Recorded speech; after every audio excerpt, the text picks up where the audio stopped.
정말인가요? 내 이름은 종타쿠 오덕이죠. 우리 종도 여러분, 오늘 하루는 어떠셨나요? 오늘은 인기 애니메이션 귀멸의 칼날에 장송의 프리랜이 들어간다면 어땠을지에 대한 가상 시나리오 일부입니다. 이 영상에는 원작의 스포일러와 개인적인 견해가 있으니 그 점 유의하시기 바랍니다. 大丈夫ですか? 그럼 시작해볼까요?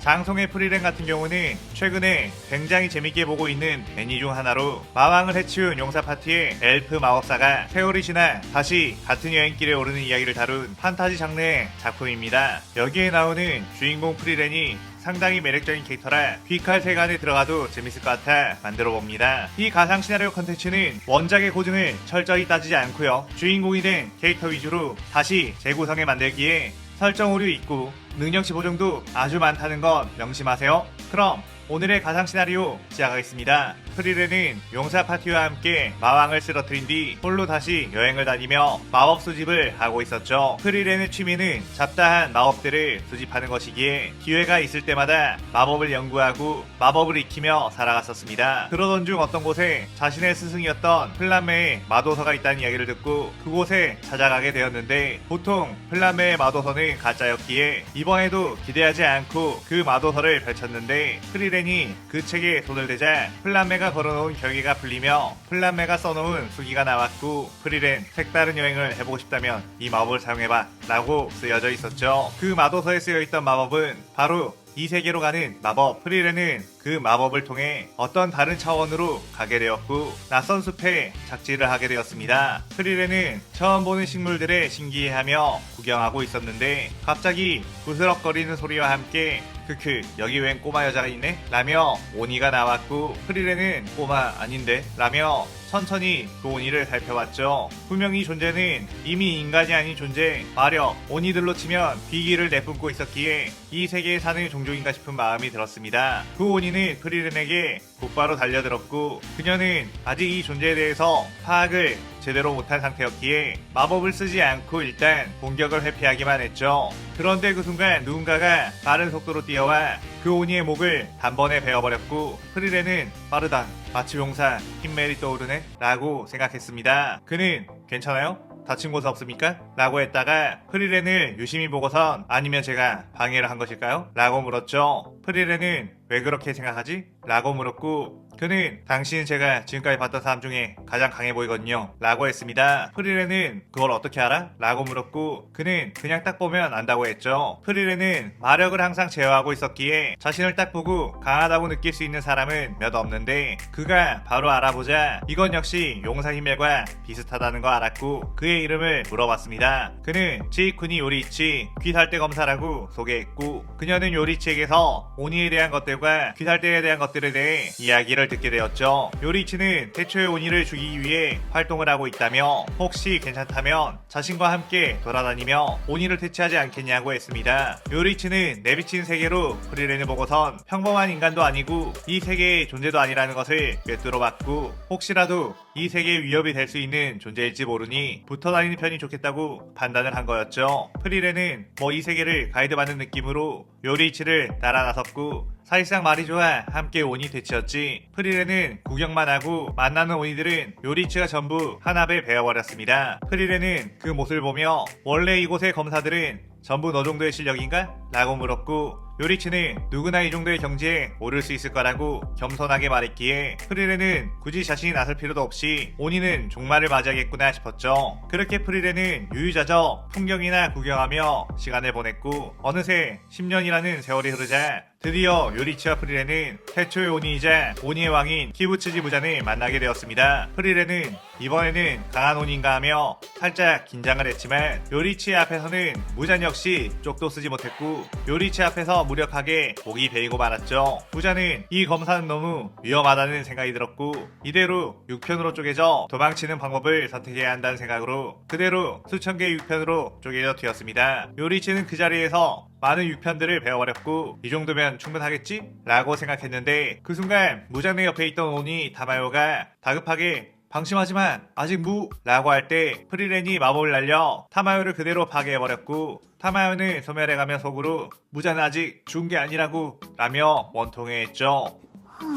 요리치는 방금 그 오니가 무슨 말을 하려고 했던 것 같은데? 라고 했고 프리렌은 원래 헛소리를 하기 전에 빨리 죽이는 게 좋은 방법이라고 했습니다. 그렇게 요리치는 귀살대에 무장과의 싸움에서의 승리를 알리게 되었고 귀살대에서는 요리치를 최강의 검사라며 떠받들게 되었죠. 요리치는 저 혼자 한 것이 아니고 이 프리렌이라는 아이도 함께 도왔다고 했고 프리렌은 사실 난 한 게 없는데 라며 그 상황을 민망해했습니다. 그렇게 귀살대에서는 오늘의 이 위협을 절대 잊지 않겠다며 수기에 요리치와 프리렌에 대해서 적어놨고 프리렌은 요리치에게 이제 너는 무엇을 할 것이냐고 물었죠. 요리치는 이제 카마도산에서 유유자적하며 곤란에 처한 사람들이 있으면 도와주며 여생을 보내고 싶다고 했고 프리렌에게 너는 무엇을 할 것이냐고 물었습니다. 프리렌은 아직 이 세계를 전부 다 돌아보지 못했으니 다른 섬들에도 넘어가 이 세계를 전부 둘러보고 싶다고 했죠. 요리치는 프리렌에게 예전에 문득 찾은 아주 신비로운 꽃이 있는데 꽃밥 만드는 걸 좋아하는 너에게 꼭 보여주고 싶다며 여행 중에 한번 들으라고 했습니다. 그렇게 둘은 나중을 기약하고 헤어지게 되었고 프리렌은 느긋하게 여행을 하며 시간을 보냈는데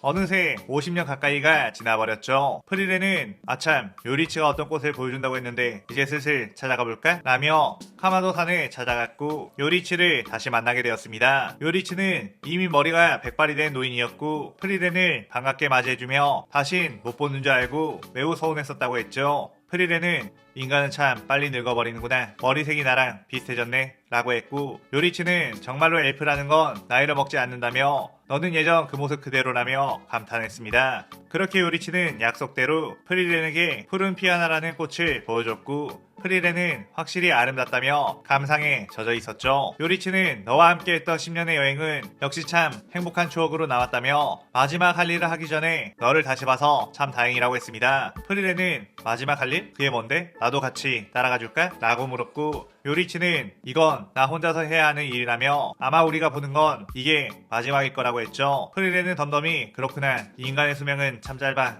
라고 말했고 문득 요리치가 평소에 하고 있던 귀걸이가 없다는 걸 알고선 귀걸이는 어디에 있냐고 물었습니다. 요리치는 내 의지를 이어받은 후대 검사를 위해 주었다고 했고 프리렌은 평소에 너답지 않다고 했죠. 요리치는 어느 날 내가 그때 키부츠지 무잔을 해치운 게 아니었다면? 무잔이 지금은 좋은 척하고 있지만 나중에 살아있다면? 이라는 생각이 들었다며 혹시라도 정말로 무잔이 살아있다면 그땐 네가 도와달라고 부탁을 했습니다. 그렇게 요리치는 마지막으로 프리렌에게 너무 슬퍼하지 말라고 했고 프리렌은 그게 무슨 소리인가 했죠. 그런데 그 며칠 뒤 요리치는 귀살대 검사들에 의해 발견되었고 서 있는 상태로 사망했다고 했습니다. 요리치는 마지막으로 오니가 되어버린 자신의 형을 만나게 되었고 그를 베어버렸지만 마지막 순간에 마음이 흔들려 목을 베지 않았고 몸만 베어버렸죠. 코쿠시보는 노인이 되어서도 압도적인 요리치의 실력을 보고 좌절했고 한 합을 더 겨룬다면 반드시 자신의 목이 날아갈 것을 알아 그대로 뒤도 돌아보지 않고 도망쳤습니다. 그 뒤 요리치는 모든 힘과 수명을 다해 그 자리에 서서 죽음을 맞이했던 거였죠. 그렇게 귀살대에서는 요리치에게 최고 대우를 하는 장례식을 치러줬고 프리렌 역시 참석을 하게 되었는데 젊은 귀살대원들은 프리렌을 보고선 예전 영웅 요리치의 동료였다고 하는데 별로 슬픈 기색이 안 보이네 라고 두근거렸죠. 프리렌은 요리치의 마지막 모습을 보고선 요리치가 너무 슬퍼하지 말라고 했단 말이야 라고 하며 훌쩍훌쩍 울기 시작했습니다. 고작 10년 동안 함께 모험했던 동료의 죽음, 용사 힘낼 때도 그렇고 요리치 때도 그렇고 아닌 척 하려고 했지만 마음 한구석이 참 아려왔죠. 그 뒤 프리렌은 이제 자신의 세계로 돌아가볼까 라는 생각으로 다시 차원문을 열려고 했는데 어째선지 열리지가 않았고 분석해보니 처음에 자신이 이 세계로 넘어올 수 있었던 건 바로 플라메의 마력이 있었기 때문이라는 걸 알았습니다. 프리렌은 스승님, 올 땐 쉽게 보내줬지만 돌아갈 땐 스스로 방법을 찾으라는 건가? 라며 부들거렸고 그때부터 프리렌은 산속에 틀어박혀 그 마법에 대한 해석을 했죠. 어느덧 500년의 시간이 흐르게 되었고 프리렌은 드디어 그 마법에 대한 해석이 끝나 자신의 세계로 돌아갈 수 있다고 기뻐했습니다. 그렇게 프리렌은 자신의 세계로 돌아가려고 마법을 쓰려고 했는데 그때 저 멀리서 무언가가 싸우는 소리가 들렸고 프리렌은 별 생각 없이 그곳으로 가봤죠. 그러자 그곳에는 귀살대 검사 탄지로가 여러 마리 오니들에게 둘러싸인 채 싸우고 있었고 프리렌은 곧바로 마법을 시연해 그 오니들을 소멸시켜버렸습니다. 탄지로는 그 어마무시한 마법의 위력에 얼떨떨해했고 도와주셔서 정말 감사합니다 라고 인사를 했죠. 프리렌은 그 뒤 다시 지팡이로 탄지로의 나무 가방을 겨누었고 아직 한 마리가 남아있어 라고 했습니다. 탄지로는 손살을 치며 안돼요. 이 아이는 제 동생 레이쿠 오니가 되어버리긴 했지만 인간을 해치지 않는 아이예요 라고 했고, 프리렌은 그런 건 없어 라며 가차없이 네지코를 죽이려고 했죠. 그런데 그 순간 프리렌의 눈에 들어온 것은 바로 탄지로의 귀걸이. 프리렌은 탄지로에게 너 요리이치랑 무슨 사이지? 라고 물었고, 탄지로는 요리이치? 그게 누구예요? 라고 했습니다. 프리렌은 그 귀걸이는 그럼 누구에게 받은 거냐고 물었고, 탄지로는 예전에 어떤 검사님이 우리 가문의 손조에게 맡겨 대대로 내려오고 있는 귀걸이인데 그 사람이 누구인지는 정확히 모른다고 했죠. 프리렌은 매우 의아해하며 너는 귀살대원이 아니냐고, 귀살대원이라면 무장을 퇴치한 요리이치의 존재를 모를 수가 없을 거라고 했습니다. 그러자 탄지로는 요리이치라는 이름은 들어보지 못했고 무자는 아직 죽지 않고 여전히 활개치며 지금은 그 어떤 시대보다 오니들이 들끓고 있다고 했죠.